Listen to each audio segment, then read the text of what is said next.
இலங்கை இந்திய புரிந்துணர்வு ஒப்பந்தம் வெடித்த சர்ச்சை. மகிந்தவின் உடல்நிலை குறித்து நாமல் வெளியிட்ட தகவல்.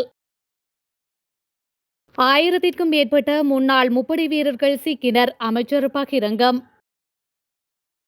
சிஐடியில் முன்னிலையான முன்னாள் ஜனாதிபதி மைத்ரி. ஜனாதிபதி டிரம்புக்கு எதிராக அமெரிக்காவில் வெடித்த மாபெரும் போராட்டம். சட்டவிரோத வாகன இறக்குமதி விவகாரத்தில் சிக்கிய ஜோசித ராஜபக்ஷ. மீண்டும் உயர்ந்த முட்டை விலை. பாதுகாப்பு ஒத்துழைப்புக்காக இந்தியாவிற்கும் இலங்கைக்கும் இடையே கையெழுத்தான புரிந்துணர்வு ஒப்பந்தத்தை மறுமலர்ச்சி திராவிட முன்னேற்றக் கழக பொதுச் செயலாளர் வைகோ கண்டித்துள்ளார். இந்திய பிரதமர் நரேந்திர மோடிக்கும் இலங்கை ஜனாதிபதி அனுரகுமார திசாநாயக்கவிற்கும் அண்மையில் சந்திப்பு ஒன்று இடம்பெற்றிருந்தது. இரு நாடுகளின் பாதுகாப்பு படைகளுக்கும் இடையிலான ஒத்துழைப்பு உட்பட 7 புரிந்துணர்வு ஒப்பந்தங்களில் இருதரப்பினரும் கையெழுத்திட்டனர். இது தொடர்பில் வைகோ கருத்து தெரிவிக்கையில், இலங்கைக்கு அரசுமுறை பயணம் மேற்கொண்டுள்ள இந்திய பிரதமர் நரேந்திர மோடி அந்த நாட்டு அதிபர் அனுர திசாநாயக்கவுடன் பேச்சுவார்த்தை நடத்தியிருக்கின்றார். இந்தியா இலங்கை இடையே 7 புரிந்துணர்வு ஒப்பந்தங்கள் கையெழுத்தாகியுள்ளன. அதில் முக்கியமானது இந்தியா இலங்கை பாதுகாப்பு ஒத்துழைப்பு புரிந்துணர்வு ஒப்பந்தமாகும். இதன் அடிப்படையில் இந்திய ராணுவம் மற்றும் இலங்கை ராணுவத்துக்கும் இடையே கூட்டு நடவடிக்கைகளுக்கு இந்திய அரசு ஒத்துழைப்பு உதவியும் வழங்கும். இது இலங்கை அரசுடன் போடப்பட்டிருக்கும் முதல் ராணுவ புரிந்துணர்வு ஒப்பந்தம் என்று தகவல் வெளியாகியுள்ளன. எங்கள் தொப்புள் கொடி உறவுகளான இலங்கை தமிழர்கள் 1,37,000 பேரை கொன்று குவித்தது இலங்கை ராணுவம் தான். ஆயிரக்கணக்கான தமிழ் பெண்களை பாலியல் வன்கொடுமைக்கு உள்ளாக்கி சிங்கள ராணுவம் கொன்றொழித்தது.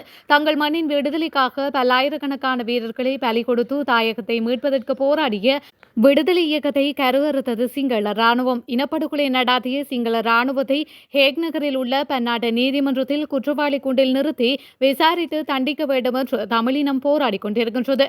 இந்த நிலையில் இலங்கை ராணுவத்தோடு பிரதமர் நரேந்திர மோடி ராணுவ ஒப்பந்தம் செய்திருப்பது கடும் கண்டனத்திற்குரியது மட்டுமின்றி தமிழ் மக்களுக்கு செய்திருக்கும் கொடும் துரோகம் என்று அவர் மேலும் தெரிவித்துள்ளார். இலங்கையின் முப்படைகளில் இருந்து தப்பி சென்ற சுமார் 1700 பேர் இதுவரை கைது செய்யப்பட்டுள்ளதாக பொதுமக்கள் பாதுகாப்பு மற்றும் நாடாளுமன்ற விவகார அமைச்சர் ஆனந்த் விஜயபால தெரிவித்துள்ளார். கண்டியில் மல்வத்து அஸ்கிரி மகாநாயக தேரரை சந்தித்த பின்னர் ஊடகங்களுக்கு கருத்து தெரிவிக்கும் போதே அவர் இவ்வாறு குறிப்பிட்டுள்ளார். அங்கு அவர் மேலும் தெரிவிக்கையில், பாதாள உலக குழுவின் குற்ற செயல்கள் மற்றும் ஆங்காங்கே இடம்பெறும் துப்பாக்கி சூட்டு சம்பவங்கள் என்பன நாட்டில் வெகு காலமாக இடம்பெறும் நிகழ்வுகளாக உள்ளன. நாம் இவ்வாறான குற்ற செயல்களை ஒருபோதும் நியாயப்படுத்த விரும்பவில்லை. அவ்வாறே போதைப்பொருள் வர்த்தகம் உள்ளிட்ட பாதாள உலக குழுக்களை இந்த நாட்டில் ஸ்தாபிப்பதற்கு பல அரசியல் தலைமைகள் முயற்சித்துள்ளன. இது யாரும் அறியாத ரகசியமல்ல. நாட்டில் இத்தகையோரை நிலைநிறுத்தி குற்ற செயல்களின் மூலம் வெகு காலமாக ஆட்சியை கைப்பற்றி ஆட்சி செய்துள்ளனர். ஆகையால் இத்தகைய செயற்பாடுகளை 4 மாதங்களில் இல்லாமல் ஒழிப்பதென்பது முடியாத காரியம்.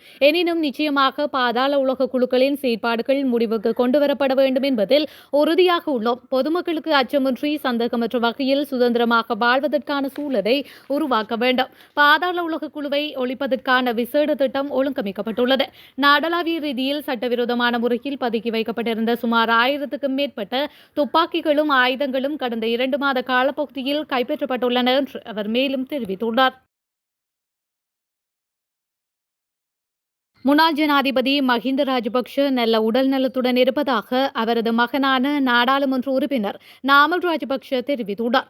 வாக்குமூலம் அளிப்பதற்காக இன்று காலை குற்றப்புலனாய்வு திணைக்களத்தில் முன்னிலையான போதே அவர் இந்த விடயத்தினை குறிப்பிட்டுள்ளார். முன்னாள் ஜனாதிபதி உடல்நலக்குறைவு காரணமாக வைத்தியசாலையில் அனுமதிக்கப்பட்டுள்ளதாக அண்மையில் சமூக ஊடகங்களில் தகவல்கள் வெளிவந்தன.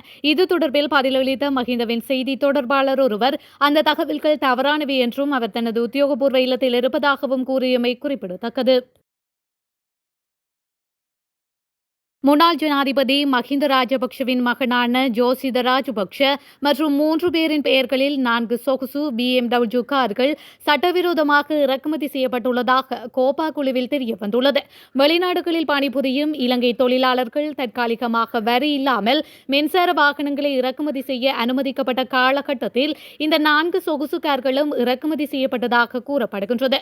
2023 மே 1 முதல் செப்டம்பர் 15 வரை ஜோசித சானுக விஜேந்திர, அயந்தி பண்டாரநாயக் ஆகியோரின் பெயர்கள் மற்றும் முகவரிகளுக்கு இந்த கார்கள் வரியில்லாமல் இறக்குமதி செய்யப்பட்டதாக தெரியவந்துள்ளது.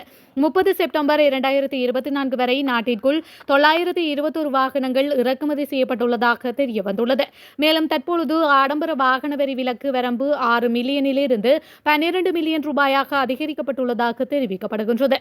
இதன் காரணமாக அரசாங்கம் 242 கோடி ரூபாய் வருமானத்தை இழந்துள்ளதாகவும் கூறப்படுகின்றது.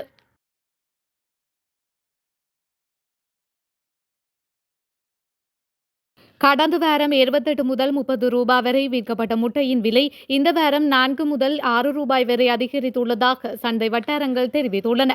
அதன்படி தற்பொழுது இலங்கையின் பல பகுதிகளிலும் ஒரு முட்டையின் விலை 32 முதல் 34 ரூபாய் வரை அதிகரித்துள்ளது.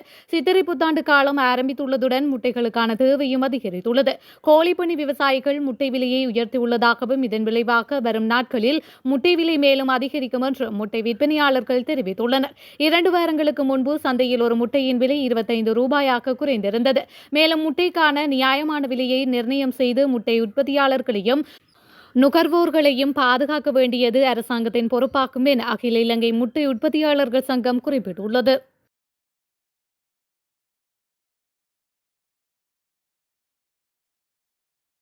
அமெரிக்க ஜனாதிபதி டொனால்ட் ட்ரம்ப் தொழிலதிபர் எலான் மஸ்குடன் இணைந்து நாட்டில் சமூக பாதுகாப்பு, மருந்துதவி போன்ற திட்டங்களை குறைத்துள்ளதாக தெரிவித்து அமெரிக்காவின் 50 மாகாணங்களிலும் நேற்று லட்சக்கணக்கானோர் போராட்டத்தில் குதித்துள்ளனர். அமெரிக்க ஜனாதிபதியாக டொனால்ட் ட்ரம்ப் கடந்த ஜனவரி மாதம் பதவியேற்றார்.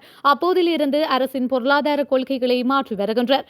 அதன் அடிப்படையில் அமெரிக்க அரசின் செலவுகளை குறைக்கும் நடவடிக்கையில் இறங்கினார். இதற்காக தொழிலதிபர் எலான் மஸ்க் தலைமையில் சிறப்பு துறை உருவாக்கப்பட்டது. அடுத்ததாக அமெரிக்க தயாரிப்புகளுக்கு வெளிநாடுகள் விதிக்கும் அதே அளவு வரியை அந்தந்த நாடுகளுக்கும் அவர் விதித்தார். அரசு ஊழியர்களை எளிதாக பணி நீக்கம் செய்யும் வகையில் அதிகாரத்தை வலுப்படுத்துவது, சட்டவிரோதமாக புலம்பெயர்ந்தோரை அவரவர் நாடுகளுக்கு திருப்பி அனுப்புவது, திருநங்கையரின் பாலினத்தை அங்கீகரிக்க மறுத்த உத்தரவு, ராணுவத்தில் 3ஆம் பாலினத்தவர்களுக்கு தடையாக்கிய முடிவுகளையும் டொனால்ட் ட்ரம்ப் எடுத்துள்ளார். டொனால்ட் ட்ரம்ப் பதவியேற்றதிலிருந்து இதுவரை 1.18 லட்சம் மத்திய அரசு ஊழியர்கள் பணி நீக்கம் செய்யப்பட்டுள்ளனர். மேலும் ஏழை அமெரிக்கர்களுக்கான மருத்துவ காப்பீட்டு உதவி திட்ட நிதியை பெருமளவு குறைத்துள்ளார். இதனால் 7.4 கோடி பேர் பாதிக்கப்பட்டுள்ளனர். ட்ரம்பின் இத்தகைய நடவடிக்கைகளுக்கு எதிர்ப்பு தெரிவித்து அமெரிக்காவின் 50 மாகாணங்களில் 1400க்கும் மேற்பட்ட இடங்களில் நேற்று ஹேண்ட்ஸ் ஆஃப் எனப்படும் உரிமைகளில் கை வைக்காது என்ற பெயரில் பாரியளவில் போராட்டம் இடம்பெற்றமை குறிப்பிடத்தக்கது.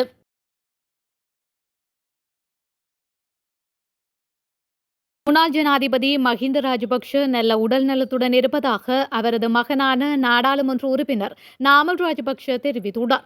வாக்குமூலம் அளிப்பதற்காக இன்று காலை குற்றப்புலனாய்வு திணைக்களத்தில் முன்னிலையான போதே அவர் இந்த விடயத்தினை குறிப்பிட்டுள்ளார். முன்னாள் ஜனாதிபதி உடல்நலக்குறைவு காரணமாக வைத்தியசாலையில் அனுமதிக்கப்பட்டுள்ளதாக அண்மையில் சமூக ஊடகங்களில் தகவல்கள் வெளிவந்தன. இது தொடர்பில் பதிலளித்த மஹிந்தவின் செய்தி தொடர்பாளர் ஒருவர் அந்த தகவல்கள் தவறானவை என்றும் அவர் தனது உத்தியோகபூர்வ இல்லத்தில் இருப்பதாகவும் கூறியமை குறிப்பிடத்தக்கது.